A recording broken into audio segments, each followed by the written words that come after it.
Illustrated London News, December the 9th, 1893.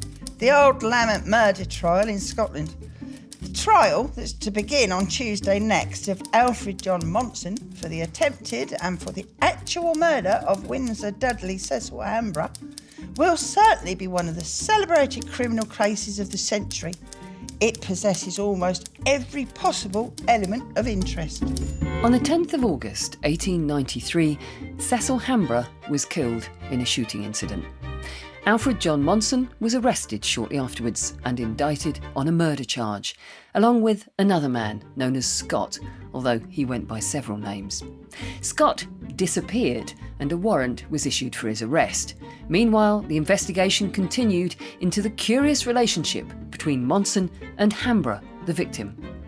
So why might Monson want to murder Cecil Hambrough? I'm Pennie Stuart. This is Inside Forensic Science, the Ard Lamont Mystery, Episode 4, The Motive.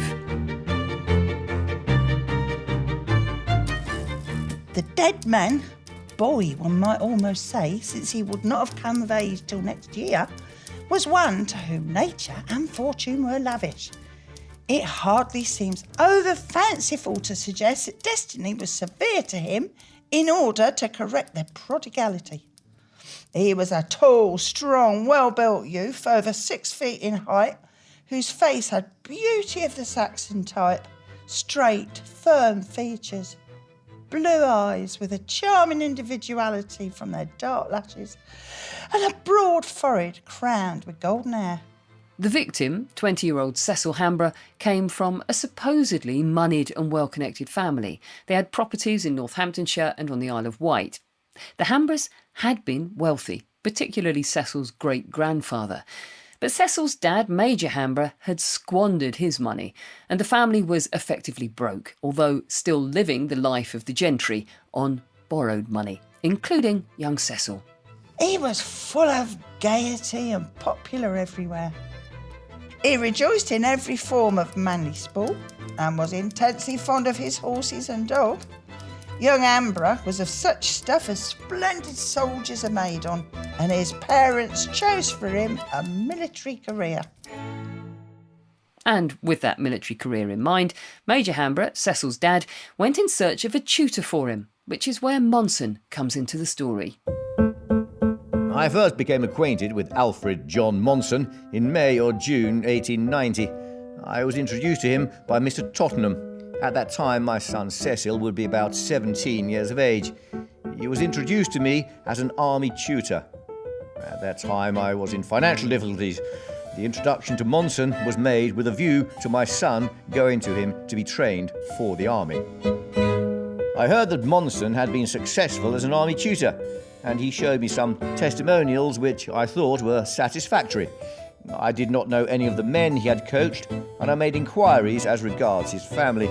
I was quite satisfied with his testimonials. The arrangement with Monson was that he was to keep and educate my son and prepare him for the army, and that he should receive board at the rate of £300 a year, when my financial arrangements were made. And I'm guessing that by financial arrangements, the Major meant when he was in less of a financial pickle, which he never was.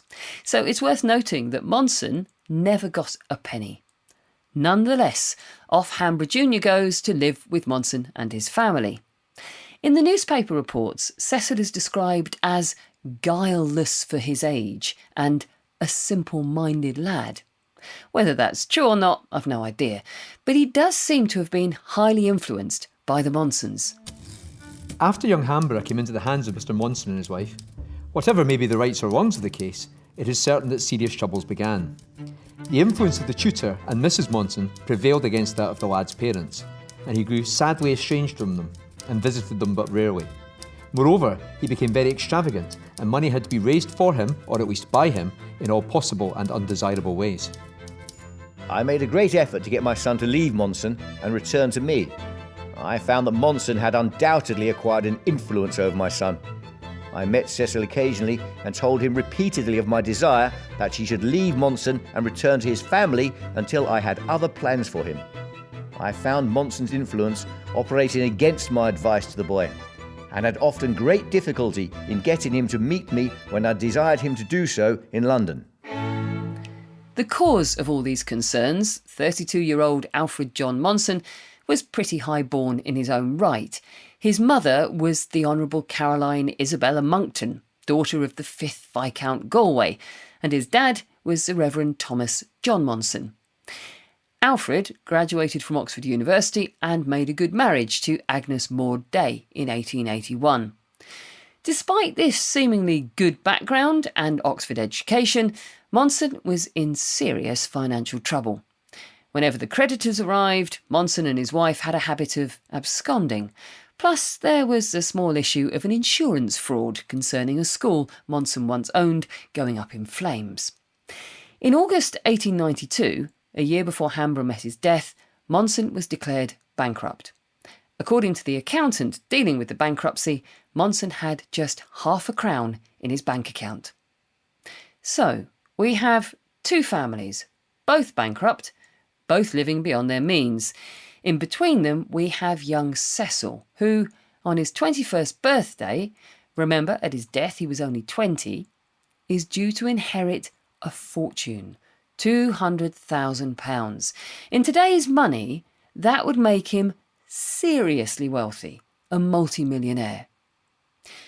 Let's return to Ardlamont, where Cecil died. Monson and his family moved into the Ardlamont estate in the summer of 1893, leasing the estate in Cecil's name, with a view to his purchasing it once he came into his inheritance the following year. As we've heard, Cecil died in a hunting incident on the 10th of August. At first, his death was certified as accidental. Then, on the 23rd of August, two officials of the Mutual Life Insurance Company came to Ardlamont concerning an application which had been made for the payment of 2 life insurance policies for £10,000 each against Cecil Hambrough's life. Life insurance, in a nutshell, you take out a policy which means if a particular person dies, you get a payout. It turned out the Monsons had insured Cecil's life for £20,000 only days before he died, the beneficiary being Mrs. Monson. And Monson was inquiring about how to claim the money before Cecil was even in the ground. J.G. McLean. I am the District Manager of the Mutual Life Insurance Company of New York. All that Mr. Monson said about claiming the insurance money was to ask how he would go about the claim. I said that when the funeral was over, we would arrange that. On the following Monday, 21st of August, I saw Monson again at our office when he called to talk over the claim. I told him that we should require evidence of the death before we could discuss it. We had the doctor's certificate already, but still required evidence of the death from the fiscal. The Procurator Fiscal smelt a rat, and within a week, Monson was arrested and charged with Hambrough's murder. Let's have a quick recap. Major Hambrough is skint. Monson is skint. Young Cecil Hambrough is also skint, but due to come into a fortune. Everyone is agreed that the Monsons are owed money for looking after Cecil. So the Monsons have taken out life insurance on Cecil just in case he pops his clogs before they get their hands on their dosh. Now, I've only given you the bare bones, broad brushstrokes version of events. The trial papers go into Monson and Hambrough's financial affairs in minute detail, and there's little doubt there is a complicated financial web being woven between the two families. If you have a head for figures, then you'll find a link to the trial papers in the show notes. Despite being super complicated, the financial element of this case is incredibly important when it comes to deciding whether Monson had a motive to murder Cecil. So if you don't get the motive right, in this case it's the financials, if you don't get that right, you've probably not got a homicide. Elizabeth Knowledge is a detective sergeant from the Financial Investigation Unit based at the Scottish Crime Campus. We asked Liz to cast an expert eye over the case for us. So when I first had a look at it, it didn't take too long to assess that there's absolutely something rotten in the state of Denmark with the personal finances of this accused and also his over-involvement with the finances of the deceased and his family. But ultimately, a bad smell does not a case make. you must break it down. And although it appears obvious that a fraudulent scheme has been undertaken, it must be evidenced. So you've got a whiff of fraud going on here. Fraud in what way? So his financial position, for instance, he really is in his uppers, him and his wife, despite being born into quite a well-to-do family. As I say, he's educated, but they seem to be robbing Peter to pay Paul. That's what it looks like to me. As I said, he is a bankrupt. There is a whiff of a history about insurance fraud here, something about a school burning down. And he appears to be in the business of creating a sort of persona for himself, involving himself in the purchase of the estate and their yacht. These are quite high-profile items that would give him even more air of authority and wealth. And the way that he appears to have manipulated the deceased, who was just a young man, he's gone to great effort, and in actual fact, a few of the financial houses have caught him out and have refused his application for life insurance. The sketch, 13th of December. It appears that during this and last year, there were no less than 7 proposals for insurance on the boy, Hambrough's life, amounting to 93,000. Of this, 58,000 was made nominally on behalf of Mrs. Monson and 15,000 in the name of Mr. Monson. As you go through the trial papers, the number of times the Monsons have tried and failed to take out insurance on Cecil's life is certainly striking. James Wardle from the Leeds branch of the Liverpool, London and Globe Insurance Company received an application for £15,000 on the 28th of May. David Stewart of the Liverpool, London and Globe Insurance Company received a proposal via letter on the 20th of July for insurance on Hambrough's life amounting to £50,000. William Wisley, Secretary of the Scottish Provident Institution, received a letter on the 11th of July for insurance of £10,000. It is very highly suspicious for him to claim to have an interest in the young fellow's life as well, when he wasn't even a family member, although he is purporting to be his guardian. But it looks to me as they're trying to act as a sort of stand-in parent and almost guardian to have some sort of legal authority over him and some sort of claim. And I think their influence is such as young Cecil probably feels he's in on it and knows what their plans are, but they've probably bedazzled him with the amount of detail and confused him. So he's probably thought he knew what he was getting into, but ultimately, did he? It's impossible to know exactly what Cecil Hambrough thought. He certainly knew about the various attempts to take out life assurance policies in his name. It is said that there are documents in existence in Lieutenant Hambrough's handwriting clearly expressing the intention that Mrs. Monson should, in the event of his death, benefit to the full extent of the amount insured. Dear Sir, I am requested by Mrs. Agnes Maud Monson to write to inform you that she has an interest in my life to the extent of £26,000. I have given her an undertaking to pay her this sum on my attaining 21, if I should live until then. Yours truly, signed W.D.C. Hambrough. So it looks to me like the couple, and that's another element, Mrs. Monson was never an accused. It looks to me like both of them are trying to almost parent him, take responsibility for him, and ultimately, should anything happen to him, benefit.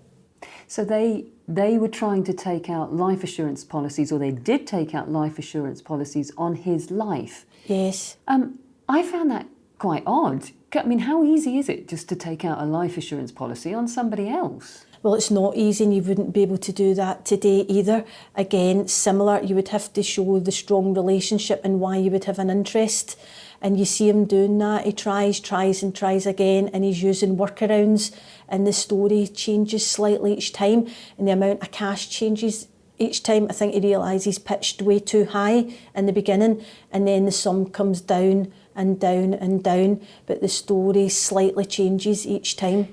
In fairness to the Monsons, they've never been paid for Cecil's tutoring or accommodation, and the deal always was that they would get their money once Cecil came into his inheritance. So they are owed by the Hambroughs.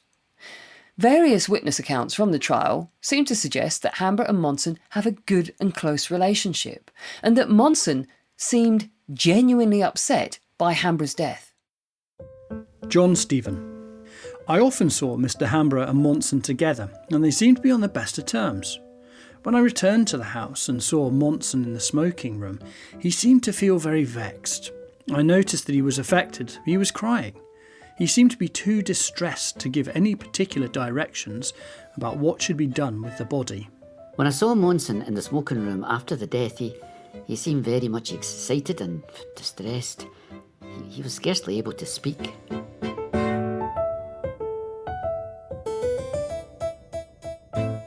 As we've heard, after many failed attempts, the Monsons did finally manage to take out 2 life insurance policies on Cecil in the week before he died. But when they come to make a claim, they hit a snag. Because Hambrough hasn't reached the age of 21, the policies are invalid. What's not terribly clear is whether the Monsons knew that Hambrough's age would mean they couldn't cash in the policies when he died. But I did wonder if Mr. Monson understood it to be the case in Scotland, if that could potentially be a reason why they decamped to Scotland. Did he think there were different rules applied for guardianship and the fact that the deceased was a minor in Scotland, and that should have been bottomed out? Much was made that, well, Mr. Monson knew he was a minor and it had to be his parents and would never have got any of the money anyway. It certainly didn't stop him having a go, and he has had a go, and that's what's happened here. So for me, that's a moot point, whether he would have or wouldn't have got the money. He had a go at it, he made a good attempt to get at it. So for whatever reason, that I don't think was brought out enough or emphasised enough. I think there was too many other things and too much information flying around for the jury perhaps to really grasp that he's had a good go at it anyway. Regardless, he's thought he was entitled and he was effectively going to chance his arm to get the money. If your head is already bouncing with all this, spare a thought for the poor jury who sat through hours and hours of financial details relating to mortgages and premiums and life insurances and entails. Don't get me started on entails. I started Googling that and ended up down a rabbit hole Alice in Wonderland would have been impressed with. Even Ashley Edwards' KC, who's used to dealing with trial papers, found it confusing. As I was reading the transcript, and that's before I looked at the actual report of the case, I kept thinking, why are we doing this? Yes, it might be quite simple to construct the motive, but you don't have to do it in such great detail. It would be really quite simple to lead maybe 1 or 2 witnesses, which would set out the picture that the Crown were wanting.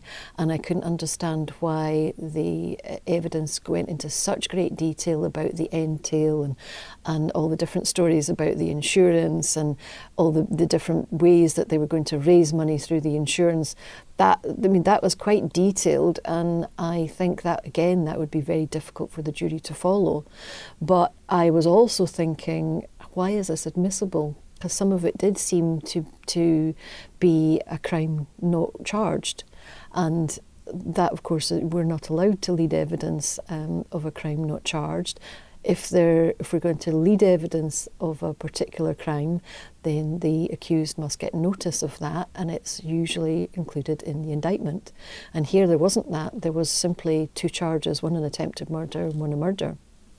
I got fairly cross-eyed with the level of detail with the financial stuff. I was not convinced yet that I understand what went on and who was trying to do what to whom in the name of what. Yeah, It was all very complex, and I think you really have to understand, and I don't understand it fully. I've heard it mentioned before, and I've done it at university, but it's the law of entails, and I think that's quite a complex area of the law. I saw in one of the court report, or one of the newspaper reports, that there was a suggestion that the deceased was to inherit £200,000 at age 21. I didn't see that in the evidence that was led in court. I saw some income from the various different estates, which might have totalled in 10, 12, 13,000. I think the figure 7,000 and 4,000 was mentioned, but I didn't see anywhere the full value of 200,000 mentioned. Now, that might have been the value of the various estates, but I don't think he had an entitlement to or an ability to sell the various capital assets. So I found that quite difficult to follow. Yeah, I hear you. If Ashley Edwards can't follow it, what hope have we? So for me, Mr. Monson is what I would call a confidence trickster. So that's a certain type of criminal, and it's more about psychological tactics that are deployed to victims and witnesses alike. And for me, it sounds like young Cecil has been groomed. Now, the grooming of victims can take place over several years, and that can actually hinder investigators. So, because they've got a degree of influence and control. So the focus of that type of investigation can't just be about a paper trail or financial documentation or to follow the money, so to speak. You need to evidence the human behaviour and the backstory of the players involved. And for me, the deceased appears to be manipulated as a cash cow or a potential cash cow for Monson. So, analogy I would draw, it's a bit like romance fraud, where someone can be groomed and bamboozled over months or even years.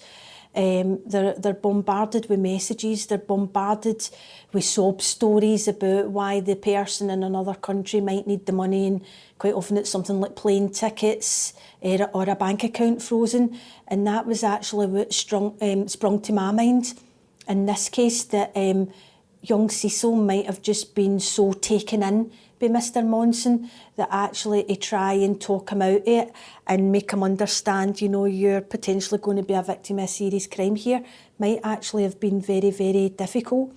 Somebody once said, fraud's the only crime where you need to convince someone they've been a victim or they are a victim. And that rings true for me in this case. Liz Norledge makes a compelling argument about Cecil being groomed. If he was, perhaps unsurprisingly, he certainly doesn't sound to have been aware of it. My dear father, I am truly sorry if I have added to your troubles, and can only say that I had no intention of doing so. I think you greatly mistake Mr. Monson's intentions. I am sure that he has not misrepresented things to me, and I cannot see what nefarious ends he has in view. He has always been straightforward to me. A strong case is made by Mr. Conry Thompson for the defence during the trial that the Monsons are financially dependent on Cecil Hambrough. He's the one who's paying the bills, with money borrowed against his future income. Now, what is the evidence about motive in this case?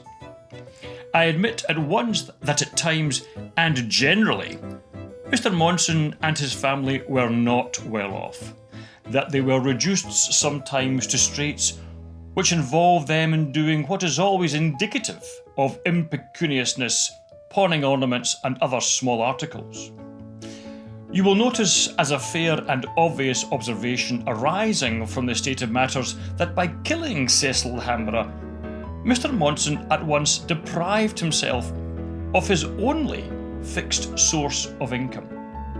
Because the charge amounts to this, that the prisoner killed a man upon whose life his income and subsistence depended. There's his motive. If Hambrough was the cash cow, and Monson had recognised that and groomed in some way, why would he go and kill the cow? A potential motive might be that he thought he could cash in there and then, and he was under such extreme financial pressure that he struck then and didn't wait till the lad turned 21. So you think it was just greed and urgency, potentially on Monson's part, that he thought, if I cash in now, at least I'll get 20 grand? Potentially. Because again, do we fully understand his financial position? There could be other elements we don't know anything about because the full background hasn't been explored. So what do you think actually happened here? I think something has gone badly wrong at the estate. I think the timing of it is key. I don't think we know the whole story as to why what happened to poor Cecil happened on that date. I think there is a lot more information and evidence out there, but certainly ballistics aside and what may or may not have happened with the shooting accident, there is definitely, to me, looks like a crime has been committed in terms of fraud or a fraudulent scheme here, perhaps with forgery as well at hand there, and that for me looks like an escalation of previous behaviour by Mr Monson. This is a whole new ball game. This is a young man that was due to inherit £200,000. In modern day, that is millions and millions of pounds. So it's as if he started perhaps a bit smaller, with smaller insurance frauds, and then he has been introduced to the Hambrough family, and we are where we are now. So, red flags. Tell me, what were the red flags for you that something fraudulent was going on here? Okay, so for me, looking at it, the accused Monson, he appears to be a fine purveyor of what I would call flim-flam and fraudulent speak.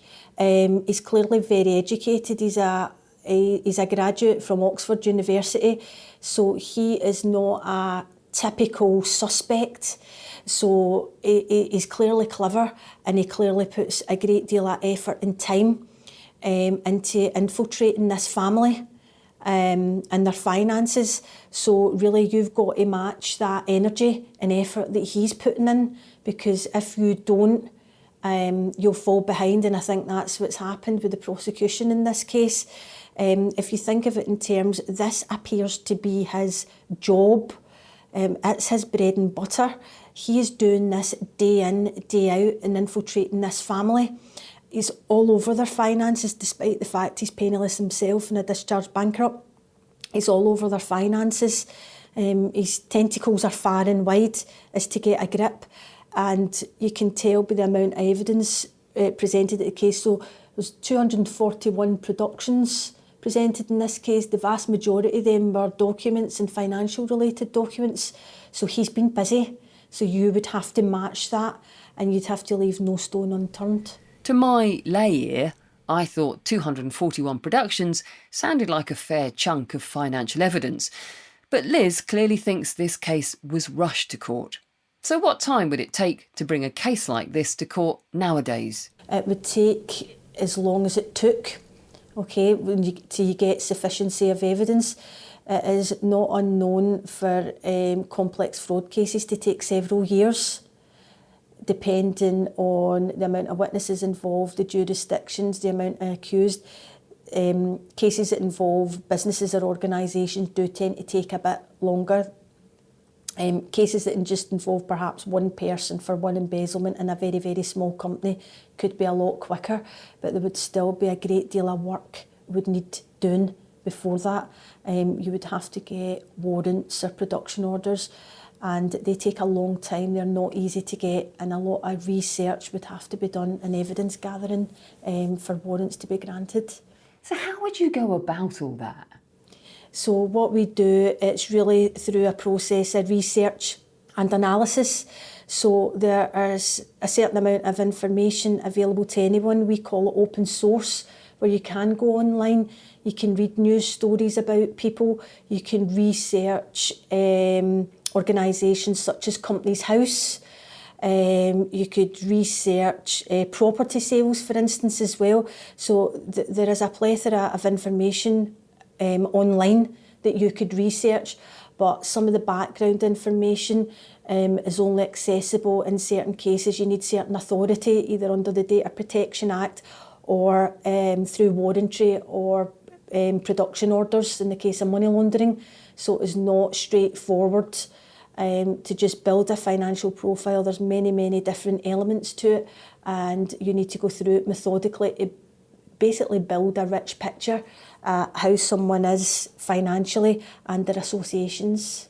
I'll leave it to you to decide whether you think the picture we have of Monson and his associates adds up to a motive for murder.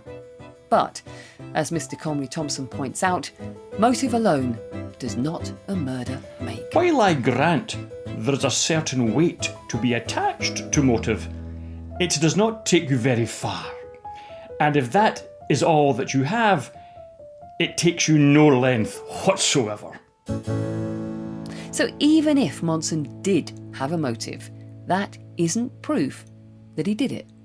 For that, we need to turn back to explore the ballistics evidence. For me, the major question is it possible that the wound was self-inflicted or not? And once you have the answer to that question, then that's the leap-off point for all the rest of the evidence. Is it possible that the wound is self-inflicted or not? That's exactly what all the experts in the case set out to investigate. And it's just what Duncan and me are going to try and discover too in the next episode. The barrel of the gun is at most 2 feet away from you. Yeah. It's probably a bit closer than that because the whole height of the length of the gun is actually a lot longer than I realised it's going to be. A shotgun's tall. Yeah, it's about 3 foot. It's a big one. I'll just measure it. I've got a tape here. So, is it possible to prove that Hambrough could or could not have shot himself? And where is Scott?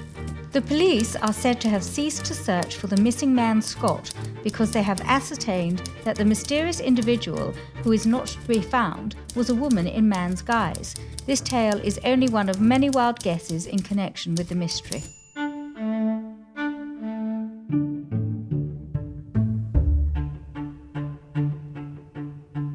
In episode 4 of the Ardlamont mystery, the experts were Elizabeth Norledge, Ashley Edwards KC and Duncan Mackenzie. The actors were Pam McIntosh, Jake Lee, Alan Richardson, David Stewart, Yana Miller, Neil Wallace, Chris Dolan and Joe Riley. Inside Forensic Science is written and presented by me, Pennie Stuart. The story consultants and series researchers are Heather Duran and Clara Morris. The sound mix is by Steve Bull. Inside Forensic Science, the Ardlamont mystery is an Adventurous audio production for the Leverhulme Research Centre for Forensic Science at the University of Dundee and is funded by the Leverhulme Trust.